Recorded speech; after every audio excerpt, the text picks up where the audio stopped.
We'll guide you through how to turn off two-step verification in Gmail. If you find this helpful, consider subscribing and liking the video. First, open your web browser and go to the Gmail website. Log into your account if you aren't already. Once you're logged in, click on your profile picture or the initial in the top right corner, then click on Manage your Google account. This will take you to the Google account page. On the left side, you'll see a menu. Click on Security from this menu. Now, scroll down to the section labeled Signing into Google.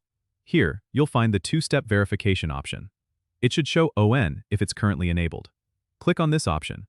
You'll be prompted to enter your password again for security reasons, so go ahead and do that. Once you've entered your password, you'll be on the two-step verification settings page. Look for the Turn Off button, which should be near the top of the page.